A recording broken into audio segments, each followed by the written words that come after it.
warahmatullahi wabarakatuh. Salam sejahtera untuk kita semua. Video kali ini saya akan menceritakan tentang pengalaman saya menjadi narasumber di SMP Negeri 52 Jakarta. Pesertanya ini adalah sebuah workshop di mana pesertanya adalah para pendidik dan juga tenaga kependidikan. Nah, di sini berbicara tentang bagaimana penanganan ya. Jadi pencegahan dan penanganan kekerasan di satuan pendidikan. Nah, seperti apa? Tentu kita akan bahas Permendikbudristek 46 ya, tahun 2023 tentang pencegahan penanganan kekerasan di satuan pendidikan. Nah, seperti apa? Mari kita simak dalam video berikut ini. Tapi sebelumnya jangan lupa untuk di like, share, comment, and subscribe. Bagi yang belum subscribe, segera subscribe untuk terus terupdate dengan video pendidikan anak dan kulineran.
SMP Negeri 52 Jakarta.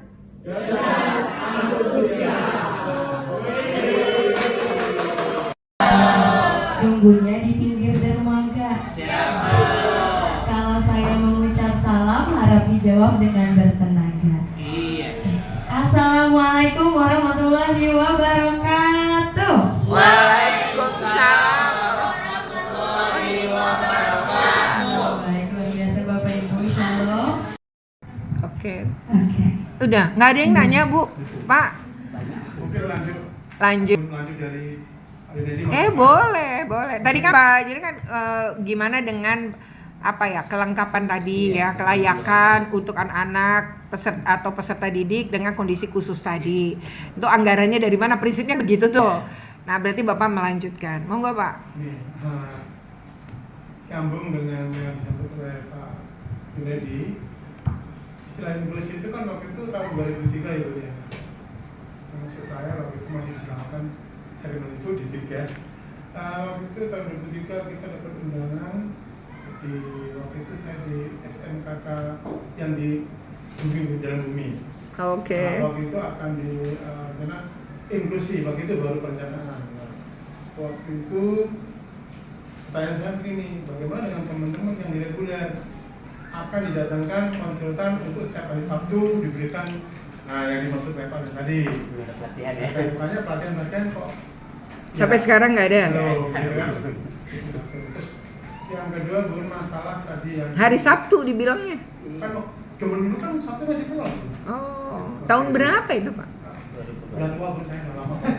2004 2005. Tahun 2003. Wah, udah 20 tahun lalu dah. Nah, kesini kemudian saya alhamdulillah mutasi dapat negeri. Saya pembantunya anak-anak guru bantu pun saya. Oke. Di sini terus stasiun swasta ternyata di negeri pun nggak ada itu ternyata pelatihan. Oh begitu ya. Kemudian pun mohon maaf, saya waktu itu di Kebayoran Baru mungkin Ibu dengar Yayasan Budi Wago yang betul-betul menangani anak-anak perguruan khusus waktu itu dari TK, SD sampai SMA gitu ya. Nah itu begitu saya masuk ditugaskan di negeri ini, betul begitu kita masuk kelas ternyata dari satu kelas 36 anak ternyata anak-anak yang membutuhkan daun kita jumlahnya. Terlebih sekarang Bun dengan sistem zonasi. Nah, kita banyak anak ini mestinya include, tapi karena masuknya lewat zonasi kan diterima Bun. Ya. Tetapi kan kita tidak boleh mengatakan dia anak inklusif. Keliling Indonesia untuk beberapa kasus pendidikan pun saya udah banyak tahu di berbagai daerah. Sebenarnya Jakarta ini yang menurut saya paling peduli sama pendidikan, walaupun ya dia belum sempurna karena kita memang ketinggalan begitu jauh ya. Tapi kita bersyukur DKI itu jauh lebih baik. DKI itu ramah lansia. Lansia itu kan kayak dapat karpet merah gitu, dapat ramah lansia, kemudian juga berusaha ramah disabilitas dan lain-lain. Nah, saya rasa kalau Bapak Ibu pingin terus punya program itu, saya rasa akan didahulukan Pak. Apalagi kita bisa punya ciri khas tuh, sekolah ramah misalnya disabilitas dengan tadi dilatih, dipersiapkan, karena emang kita udah berniat membangun sekolah kayak gitu. Untuk itu perlu didukung pemerintah kan gitu. Nah jadi kalau saya ngelihat Pemprov DKI ini sebenarnya duitnya lumayan, mungkin DKI ini hanya butuh inisiasi sekolah untuk mereka pasti mau biayain gitu. Nanti dianggarkan. Jadi kita mungkin begitu ya Pak caranya kalau kita emang kita punya kepedulian tapi kita punya keterbatasan. Saya pikir itu ya Bapak Ibu jangan pernah lelah dan percayalah bahwa kita bersyukur loh. Itu anak-anak itu titipan Tuhan. Kita bersyukur juga bahwa mungkin di keluarga kita enggak ada. Tapi kalau ada anak-anak seperti itu ya tentu kita harus melihat dia seperti manusia. Tentu dong manusia yang harus kita perlakukan dengan baik, manusiawi sebagaimana lazimnya kita memperlakukan orang lain gitu. Itu sih ya menurut saya. Terima kasih. Wassalamualaikum dan sudah azan asar. Ini solusinya bagaimana? Padahal kan cara penanganan antara anak reguler dengan inklusif kan berbeda dan perlakuan pun berbeda. Aturan pun dan kenaikan kita juga berbeda kan? Gimana? Padahal maksud tujuan tahun 2023 ada inklusi itu kan maksudnya supaya selama ini kan anak-anak PDPK itu kan dinomorsekiakan dalam masyarakat dan mereka ditaruh di reguler sehingga mendapat perlakuan yang sama kan itu maksudnya. Kenyataannya begitu.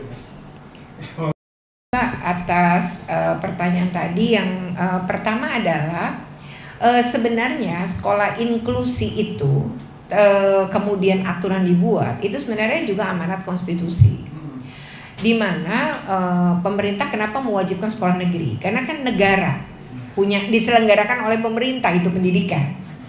Yang kedua adalah SLB itu sedikit, ya sangat terbatas. Nah karena untuk SLB itu kan guru itu nanganin paling banyak 5. Terus juga ruang dalam satu rombel itu juga kan hanya ada 5. Untuk SD misalnya, SMP, SMA tuh beda-beda. Lalu SLB itu akhirnya digunakan untuk yang berat kategorinya. Nah, karena yang tidak mungkin ditangani pada sekolah inklusi.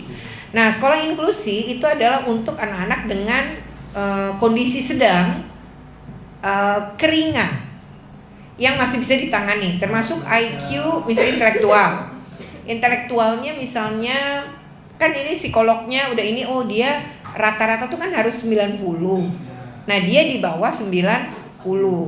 Lalu akan ada angka tuh ditolerir untuk inklusi itu ketika berapa IQ-nya gitu. Jadi kalau IQ-nya misalnya 30 gitu ya, apakah mungkin gitu kan? Nah, itu yang kemudian dibikinlah ketentuan-ketentuan yang lebih teknis. Gimana caranya terima. Nah untuk itu maka butuh surat keterangan psikolog yang dari rumah sakit gitu kan, agar Oke ya, demikian video ini, semoga ini bermanfaat ya. Walaupun kemudian ini dilaksanakan secara singkat sekalipun, tetapi ini kan memberikan juga langkah-langkah bagaimana menangani kasus ya. Nah, semoga saja ini bermanfaat. Jika bermanfaat, jangan lupa untuk di like, share, comment, and subscribe. Bagi yang belum subscribe, segera subscribe untuk terus terupdate dengan video pendidikan anak dan kulineran. Terima kasih. Wassalamualaikum.